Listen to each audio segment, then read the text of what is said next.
Let's now delve deeper into India's ambitious startup vision and explore the opportunities and challenges it presents to us today. I'd like to first invite arguably India's foremost startup success story that has helped India solve its most significant challenge back in the day, resulting in India's transcending from being a milk deficit to a milk surplus country.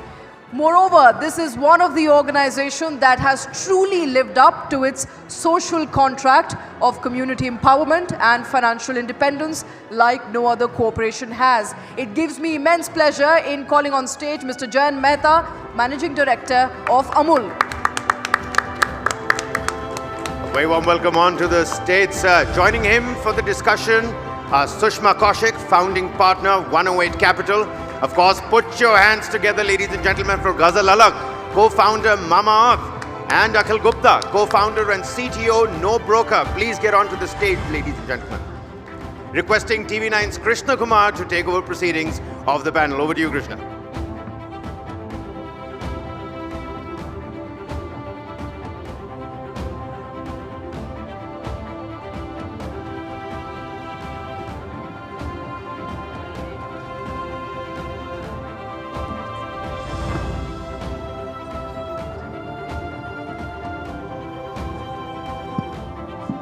All right then, we're smack in the middle of noon actually, so difficult to say good morning or good afternoon, but technically it is good afternoon. So a very warm good afternoon to all those who have come here for the News 9 Global Summit. And right now, it's important that we put the focus on one of India's most buzzing themes globally, the startups of India. And right here on the panel are people associated with this booming startup ecosystem.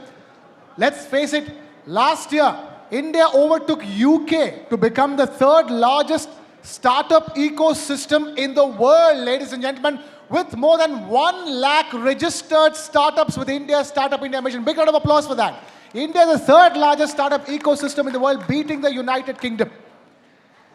And it was also the year where there were many headlines about, is there a funding winter?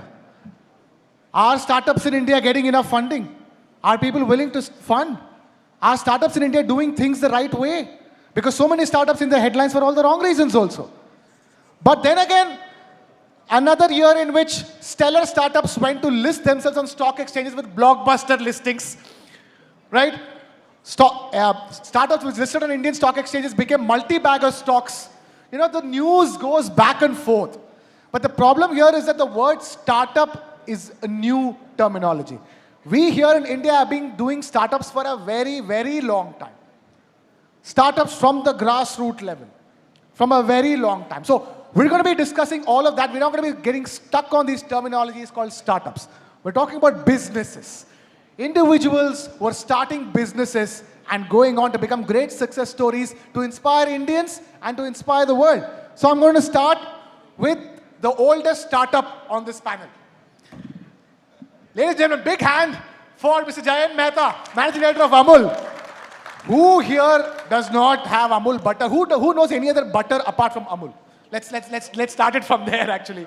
You know, this is not, it's just a joke. I mean, this is a company which began at the grassroots level. It was a tier 2 startup back in the day. And today we're talking about how venture capitalists in India are actively funding tier 2 and tier 3 startups. It still feels like a startup, Mr. Mehta, with your innovations, with your fresh energy, with every product launch, competing with the global giants entering the Indian market. Do you still think and work like a startup? Well, first of all, thank you so much for having a Dudhwala on the show. I was just wondering in this elite panel, how do I get featured? Then I did my little bit of investigation. I tried to find out who is the anchor of this show. And I found he's Krishna. So with Krishna himself there, doodh aur makhan to hona hi hai. And that was grateful for making me here talk about the Amul startup story. As you are right, Amul started in 1946 with just 2 village cooperative societies and 250 liters of milk. And this model has grown leaps and bounds. Today, we are doing a turnover of 80,000 crores, which is $10 billion, 36 lakh farmers, 18,600 villages, and you know the number of products and the dairy plants and all that we have. So this is where it's a demonstration of a power of collective. Small marginal farmers coming together, most of them women, all getting into a startup mode with owning of 2, 4, 6 cows or buffaloes, using the power of a cooperative model to collect milk, which is one of the most perishable agricultural products in the country, which spoils in just 3 to 4 hours. You collect this milk from across the large geography of our country, particularly Gujarat in our case.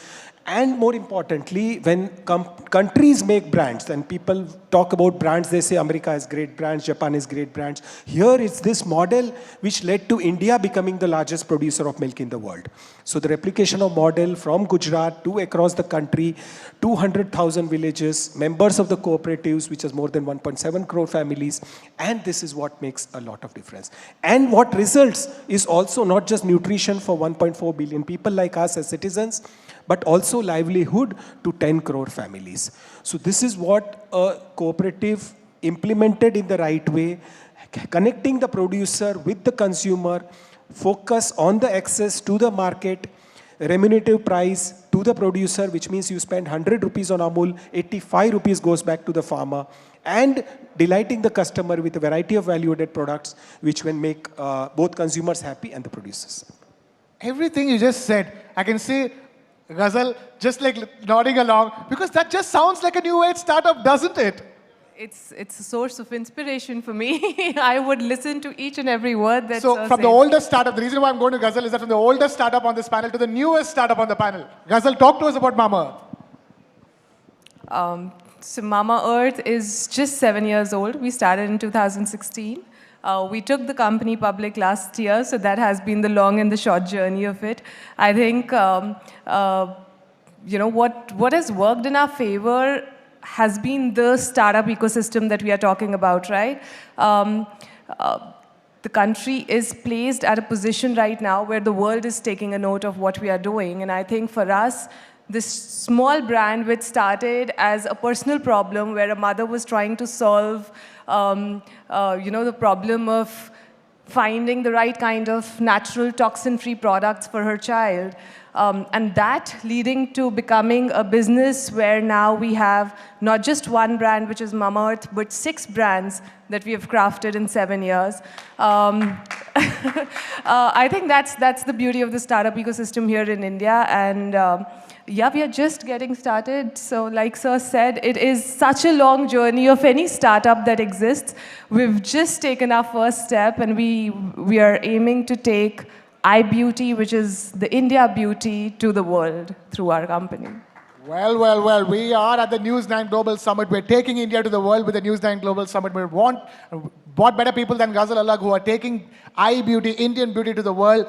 I'm just going to take this across to NoBroker because the reason is that you come under the classic definition of the term startup. Yes. A technology-enabled product meant for urban Indians. And the reason why I'm talking to you is that we just spoke to Mr. Mehta. When it comes to scaling up and sustaining, Amul is like an epitome of scaling up and sustaining. And sustaining is not the right word. Scaling up and, you know, breaking through all barriers and dominating, world domination. Scaling up and world domination is what Amul does. Tell us, from NoBroker's perspective, it's a very, very important need gap that you fill with NoBroker. An extremely consumer-centric service. Talk to us, what is your mantra when it comes to scaling up and sustaining NoBroker? First of all, thanks for having us, and really inspiring to be in panel with somebody like who has been running Amul. For NoBroker, I think it's again, as Ghazal said, it was out of our problem. So when we were looking for houses, we realized that for a very little value what a broker is adding, we are paying atrociously high intermediation cost, which goes up to 18% for a rental of 11 months. And that's when we said, रोटी कपड़ा और मकान, ये 3 चीज़ें हैं, ये essential हैं. मकान में कोई कुछ नहीं कर रहा है, रोटी और कपड़ा में फिर भी स्टार्टअप है. And that's when we thought कि जैसे technology is the way technology is revolutionizing all other startups, all other sectors, why can't we have something which can remove intermediary, and add value with the use of technology. And with that simple mantra, we started. We thought we'll just do the rentals. We will help people buy a house, get houses on rent, and we will save brokerage for them, which is like 25,000 rupees each side. And as in when we started doing it, the kind of love, we realized that there is no brand in real estate. This is a trust deficit economy. India mein har aadmi, they are scared of doing a real estate transaction because they really don't have anybody who can help them with this particular thing. So NoBroker came up as a trusted entity in the real estate transaction. And as the path happened, as the time flies, we realize that this problem is not only for the rental, it is there for buying, it is there for selling. And when we had the customer trust, like Amul has, we said, okay, what else our customer needs? And that's when we realized that a customer needs cleaning services. They need to move when they have found the houses. They need to have the legal assistance when they are buying the houses. They need to manage their societies with the technology. So NoBroker started almost 9 years back, and now we are present in top 6 cities in India. By far the largest PropTech company in India, the only unicorn out of India. And it's a long, long journey. So we take inspiration from Amul. So we have just started. So these guys are the oldest startup, and we will want to be the oldest real estate startup in India at some point of time. You know, I can't, yours is a brand where the brand name is the tagline, No Broker. You say that, and then people are like, yeah, I want to try that. Exactly. Where can I go do something where there is no broker involved, there's no middleman involved? So it's fascinating. Great name for a product. I mean, it's easy to say Mamaearth, what a beautiful name for a product and a brand. But then again, NoBroker is also a beautiful name for a product, for a service. I'm going to come to the other part of this. In the introduction, I was talking about great stories, great startups, fantastic. But the year 2023, if you read anything about startups anywhere, online or on TV, anything, it's all about no funding. Funding levels are back to 2017, if I'm not mistaken. Sushma, so the thing is that they say there's a funding winter. But you go and talk to venture capitalists, they'll say, what funding winter? There's enough and more money chasing the right ideas and the right startups. But the fact of the matter is that the numbers tell a different story. 2022, we crossed over 100 unicorns in this country. 2023, we barely had 2. Zepto and Incred. That's all. Something happened in 2023. Are we looking at a turnaround in 2024? What is happening in the fundings area as far as Indian startups are concerned? Thanks so much for having me here today. And, it looks like I'm in the minority when it comes to capital discussions in the startup ecosystem. But Krishna, very important minority. Very important. No, but if we ask Ghazal, she'll tell you there was no funding winter when she went for IPO, right? It was not for her. We're not talking about her. Not for her.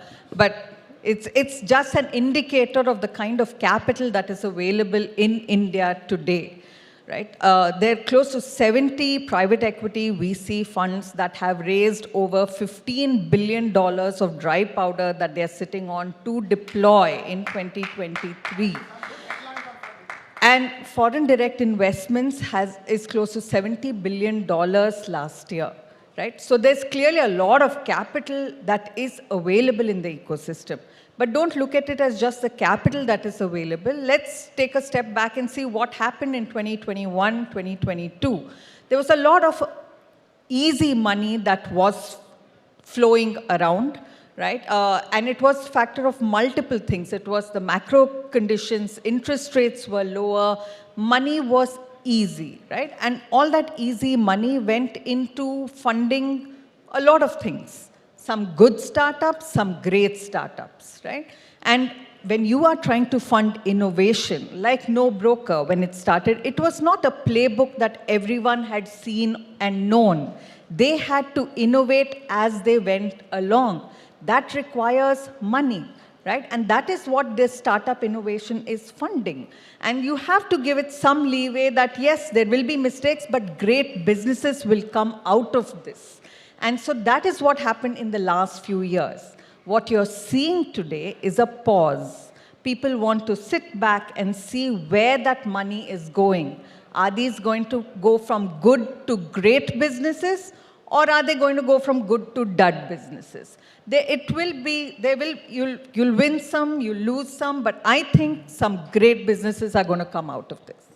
It's like a test match, right? Like one session you will be ahead, one session will be behind. Eventually you have to win the test match in 4 days. And hopefully India is going to wrap this up as quickly as possible for the day. But I'm going to ask for Jayan Mehta, there's a lesson over there. When money comes, when money comes to scale up a business, tell us, and also money goes into technology. Just because you describe yourself as a dudwala doesn't mean there is so much of technological integration that goes into Amul and developing brand Amul and all the products of Amul. Talk to us about how do you take in funds and you deploy funds for everything from technology to distribution. I think you made a very important point, and connecting with what my fellow panelists have been telling. There are many things which get into making a great business. But for the farmer, end of the day, and this is one thing which I have practiced and we believe in, is money makes milk. So that's where you have to connect and find out what matters most. And to do that, you have to do everything what it takes to make the business very efficient and very, very cost effective. And that's where technology comes in and plays a very big role. Ever since the early days, I mean, we talk about AI and we talked about a session here which was talking about AI, but dairy industry has been practicing AI since a long time because the productivity comes out of the AI that we do, and that's artificial insemination. But that's how we improve the breed of the cattle, improve the productivity and more money for the producer. That is the best part of deployment of technology, using the best bulls, getting the best semen, using AI at the field and helping improve the productivity of the cattle. In the next 10 years, today India is producing, say, 1/4 of the total milk in the world. In the next 10 years, it will be 1/3 of the total milk in the world. So we have a chance to be the dairy to the world. But that doesn't mean you will have extra cattle to do that. So with the same cattle, with better productivity, you're able to deliver that. So breeding, feeding, more importantly, the processes of collection of milk, using sophisticated testing equipments, fat, SNF, adulteration at the village level, to using the best technology to process milk, launching a variety of products, using a distribution network to take care of the requirements of the customer, going direct to customers like her. I mean, though a legacy distribution house with more than 1 million directly serviced retail outlets, 20,000 distributors, 85 branch offices, for new products, we say going direct to customer also is a way forward, and think and learn and work like a startup. So this is where a complete cow to consumer, a fully integrated tech IT company, every single transaction for each of the 36 lakh farmers twice a day is recorded on a common software in form an app which the farmer can see, an SMS of a transaction like we do banking transactions, to on Google you can see every single outlet which sells Amul product. Wow. So this is where the technology comes in, cost effectiveness comes in, and that's how you succeed, because you pass on the largest share of the consumer's rupee to the producer. And believe me, when I say more than 85% goes back to the producer, use an international benchmark. In Europe, in US, in Australia, New Zealand, any developed country of the world, producer gets only 1/3 share of a consumer's dollar or a euro or a pound. So this is where all the factors come in, and you have to see the harmony in all of this to make it happen. Wow. How many of us knew that Amul doodh that we get, the butter that we get, the amount of technology that goes into procuring that milk and making it, churning it into butter? He's talking about globally how only 1/3 of the cost goes to the farmers. That's why farmers in Europe are protesting. We have delegates here from Europe over here. Farmers across Europe are protesting. About how enough money doesn't come. They're throwing the milk on the floors. Not here in India.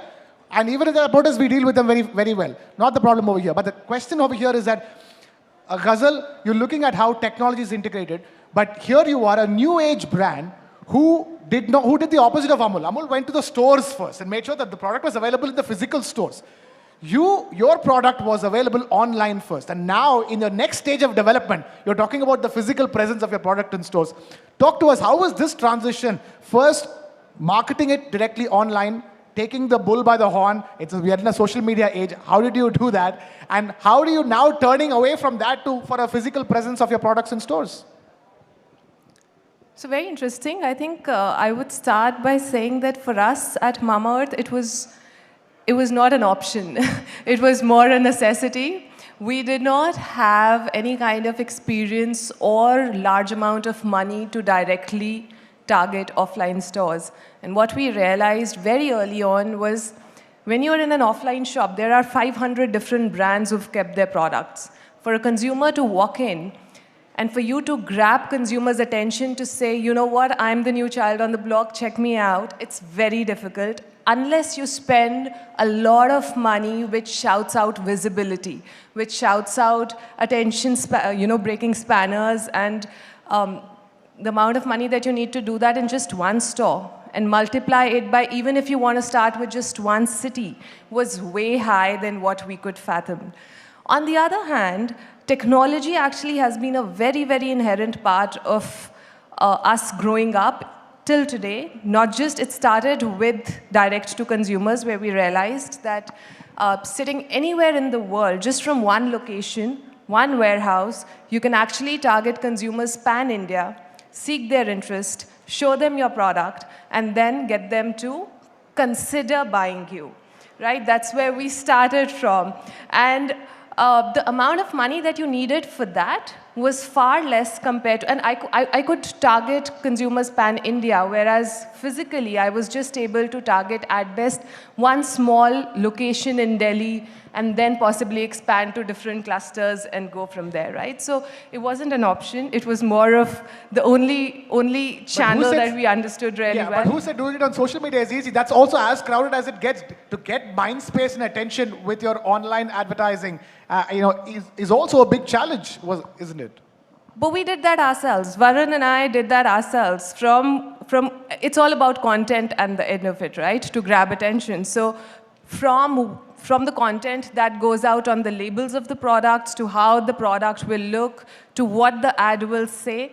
Most importantly, one insight that we understood was, and because I was a new mother, I was trusting other mothers more than I was trusting brands, because brands didn't listen. While my fellow mothers listened, heard, suggested, and then even target after consumer. That, absolutely right. And that was the insight that we picked up, that if mothers trust other mothers, this is a brand that is being started by a mother. And it started with an insight that we are going to be a beauty and personal care brand which is going to listen to you, craft products basis your needs, deliver to you, and then also take feedback. So the cycle doesn't end once you've bought our product. It actually continues beyond that for the next 6 months, where we are just seeking feedback on how we are doing. That holds true for us still today. And I think that was the 2 or 3 things which helped us gain that attention from our consumers, and we sort of moved forward. You're literally giving the playbook away on stage. You're literally, for all those watching, there. that's how you build a brand from scratch in today's online age. I'm going to quickly come to Akhil. The thing is that we are at a time when, as Sushma was telling us, there is no time, there's no shortage of money. If you need money, there is money, there is money that's going to come in. The reason I'm asking you is that when it comes to deployment of that money, yours is a fully tech product. It's not about tech integration. It is a full-on tech product. But tell us, how do you do it when it comes to deploying money and scaling up in a sustainable way? Because of so many startups being found fault with for not scaling up. First, making these big bang announcements and then eventually going back, So tell us, how does NoBroker do it? Sure. So 2 things. So basically, as you rightly said, there's no dearth of money. As Sushma was saying, maybe it's a marathon, we have just taken a pause. And for good companies, money is still available. 10 years back, when we started, ecosystem was very naive in terms of the VCs which were available. It took us 18 months of bootstrapping to raise money. And we almost gave away all the savings, me, Amit and Saurabh, almost all the savings what we had. And then Elevation Capital came in to save us. But 18 months of bootstrapping, 18 months of bootstrapping. But see, the thing is, one thing fundamentally 3 of us have always believed and done is that we have not been splurging money. So we see, you need to understand which sector you are in. So we are in real estate. We are not a food delivery company where we start offering 50% discount and people will start buying food. So we can't do random marketing. There have been companies in PropTech who have plastered city with the with the hoardings and the ads, assuming people will start renting house and buying houses. It doesn't happen that way. You need to understand what goes in your industry, how do people react, and what they need. So that's one fundamental which we have taken forward, where we have always believed in solving the customer problem as in when they need it. So in case of NoBroker, somebody took a house once, they found without a broker, they saved money. They told 5 other friends of theirs who started using it. Snowballing started happening. They came back after a year or 2. They again rented a house. By then we started selling houses. They bought a house. When they bought a house, they realized that we have home services. They started using our services, which is packers, movers, cleaning, maybe interiors. So it's a long journey, correct? You just, by getting the money, it will not happen, as you rightly said, Krishna, that you just start plaguing city with the ads and you think, okay, making big announcements will get customers to you. It will not happen. Anything which goes up very fast comes down also very fast according to me. Talk about that. So it takes time to build long-lasting brands and companies according to me. And that's why I wanted to ask you, how do you choose now? How do you choose where to put the money where the mouth is? Because we've seen everything in the Indian startup ecosystem. We've seen great unicorn stories, and let's not forget, we don't make enough unicorns. Consider the market that we have, consider the size of the ecosystem that we have, 100 unicorns is nothing. We have to make tons of unicorns in this country, don't we? So, Krishna, that's a good question, but I will tread carefully here. For a country like ours, it's not just the unicorns that make us who we are, right? We have 1 lakh startups. Sure, some of them will become unicorns and they will tread their journey. But we need a lot more solid, scalable, sustainable businesses, not necessarily having the unicorn tag. And for that to happen, I think the entire ecosystem should be careful and should be responsible when you're creating these businesses. And hence, being a responsible investor is what differentiates investors. How do you do that? Don't just say responsible. Tell us, how do you do it? Sure. No, it is hard, right? Like one of the hardest things for any investor is to say no. We see close to 100 deals a week. We do 5 deals a year. So there are more no's going out than yes. And hence, obviously, there is some AI that happens in our heads as well for us to... HI, human intelligence. HI, AI, whatever you want to call it, but that happens all the time. And in spite of that, there are mistakes that happen, right? So that is how difficult the role giving capital out is. And so to be a responsible investor is, at least in my mental model, is people, planet, society. If these 3 things are not negatively impacted, and yet the business is able to show growth, as well as great unit economics, then it's a no-brainer. All the 3 startups on this panel, the 3 things you mentioned, people, planet, society, all 3 of them, they do all 3 of them. Ladies and gentlemen, huge round of applause for all the 3 people over here who contribute positively to people, planet, and society. That's who we have on the startup session over here. And I'm going to take this back to Ghazal and Mr. Mehta. Mr. Mehta, going forward, once upon a time, Amul was fairly alone as far as being able to push its products over there. How did you do this? How are you still a dominant player when the who's who of food products majors in the world have entered the Indian market? You still deliver the best prices to the consumers. You still deliver a brand experience. They say, it's all about love that the brand creates for you. You still have that X factor of love from your ad campaigns. I mean, we talk about Apple's ad campaigns and marketing creating love in the hearts of the consumer. Amul, ladies and gentlemen, that is an ad campaign that 4 generations have fallen in love with and continue to fall in love with. The Gen Z is also in love with it. So, from here on, talk to us in terms of dealing and dominating in a competitive marketplace. One thing is to start at a grassroots level and then being able to do it. And the other thing is when the marketplace becomes crowded, becomes extremely competitive. There are bigger players as big as you or bigger than coming into the... How do you deal with that? You raised 2 very important points. Let's deal with the first one, is the competition. We love competition.